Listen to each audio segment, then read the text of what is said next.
Write a quadratic equation in standard form given the sum and product of the roots. So how would you do that? So we have the sum of 9 and a product of 20. How can we use this information to write a quadratic equation? Well, here's what we can do. Let's start with the standard form of a quadratic equation. It's ax squared plus bx plus c is equal to 0. Now what you need to know is that the sum is negative b over a and the product is c over a. So what I'm going to do is I'm going to divide everything by a. A over a is 1, so we just get x squared, and then we get plus b over a times x plus c over a. 0 divided by a is 0. Now notice that the sum is negative b over a. If I multiply both sides of this equation by negative 1, I'll get that negative s is equal to positive b over a. So I'm going to replace positive b over a with negative s.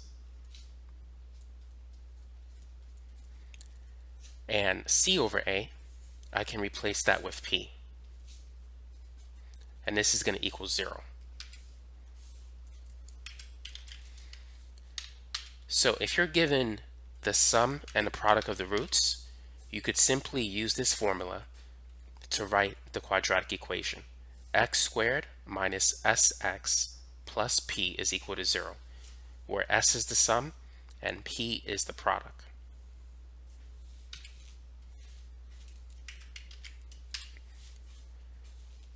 So replacing s with 9, we have negative sx, or 9x, plus p is 20, and this is equal to 0. So this right here is our answer. But let's confirm that we have the right answer. So what I'm going to do is I'm going to factor this quadratic equation, and then I'm going to solve it, and then using the roots, I'm going to confirm that the roots are correct. So in order to factor this trinomial, we need to find two numbers that multiply to 20 but add to the middle coefficient 9.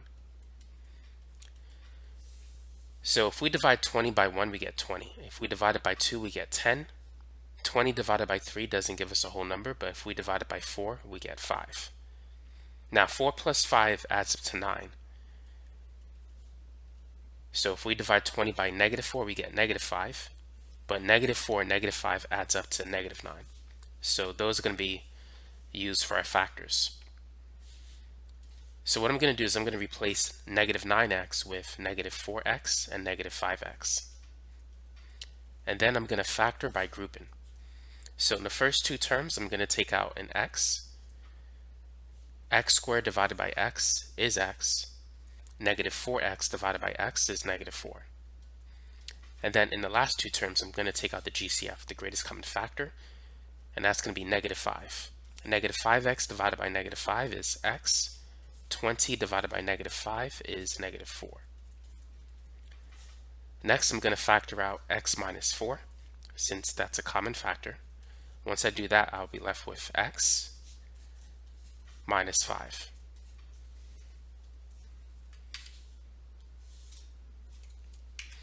So if the leading coefficient is 1, once you get these two numbers, you can simply write it like this in factored form.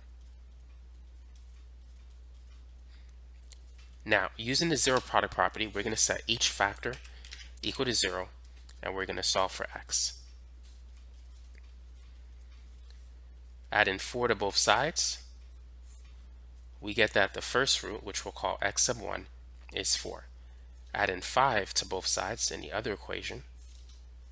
We'll get that the second root, which we'll call x sub 2, is 5. Now, the sum of these two roots, 4 plus 5, gives us 9, as we could see here. And the product of these two roots, 4 times 5, will give us 20.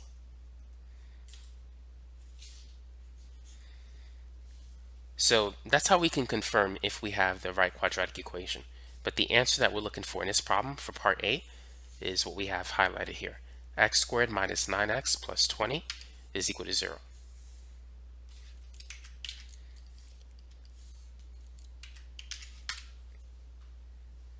Now, let's try a harder example. Let's move on to part B. So using the formula, x squared minus sx plus p is equal to 0, we have that s, the sum of the roots, is 17 over 6. And the product is 2. Now, we can't leave our answer like this because we want to get rid of this fraction to put it in standard form. To do that, I'm going to multiply everything by 6.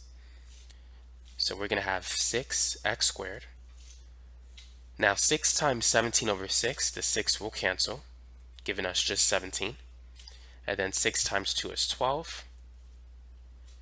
And 0 times 6 is still 0. So this is going to be our answer. 6x squared minus 17x plus 12 is equal to 0. That's the answer for part B. All we need to do now is confirm that this answer is correct.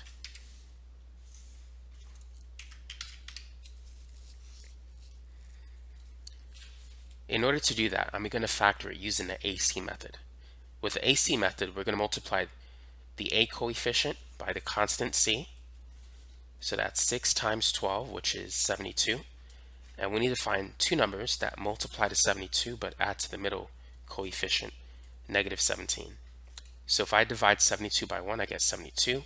If I divide it by 2, I get 36. If I divide it by 3, if you're not sure what it's going to be, here's what you can do. You can break up 6 into 2 and 3, and 12 into 3 and 4. So if I take out 1, 3, what I have left over is 4 times 3, which is 12, times 2, which is 24. So 72 divided by 3 is 24. If we divide it by 4, we're left with 2 times 3 times 3, which is 3 times 3 is 9, times 2 is 18. So 72 divided by 4 is 18. Now there's no 5 in here, so 72 won't be divisible by 5. It is divisible by 6. We can see 6 times 12 is 72. We can't get a 7 here, so that's out. We can get an 8. 2 times 4 is 8. And 3 times 3 is 9, so 9 is left over. Once it begins to reverse, you pretty much have everything that you need.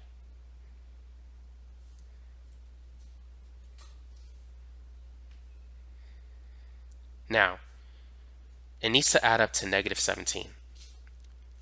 8 plus 9 is positive 17, but negative 8 and negative 9 adds up to negative 17.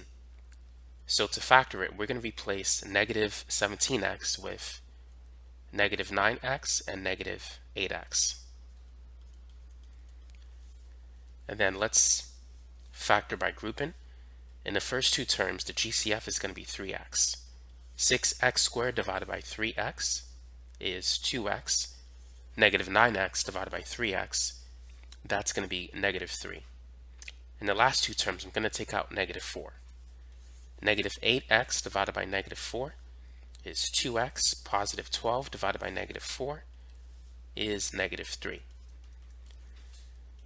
So now we're going to factor out the GCF again, which now that we have the common factor 2x minus 3, we're going to be left with 3x once we take it out of the first term. When we take out 2x minus 3 from the second term, we're left with negative 4.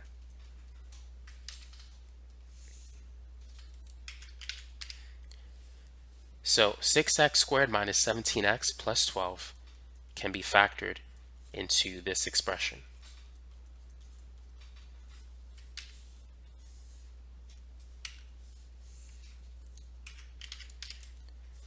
So now, using the zero product property, I'm going to set each factor equal to 0. And then solve for x. So first I'm going to add 3 to both sides. I'm going to get 2x is equal to 3, and then I'm going to divide both sides by 2. So the first root is that x is 3 over 2. For the next one, I'm going to add 4 to both sides. Bring down to 3x. So we have 3x is equal to 4, and then I'm going to divide both sides by 3.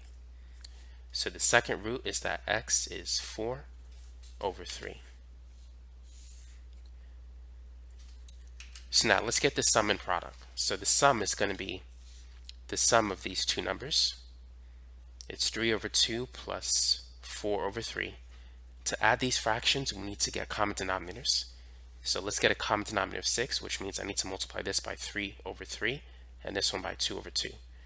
So we have 9 over 6 plus 8 over 6. 9 plus 8 is 17. And we can see that this value is confirmed. This should be 17 over 6, which is what we have here. Now let's calculate the product. It's 3 over 2 times 4 over 3. Multiplying across, we could cancel the 3's. And so we're left with 4 over 2. 4 divided by 2 is 2. So we get a product of 2. So that tells us that this answer that we have, this quadratic equation, is indeed the right answer. Because once we solve it and got the roots, we confirmed that it gave us the sum and product that we started with. But the answer for this problem is what we have right here. 6x squared minus 17x plus 12 is equal to 0.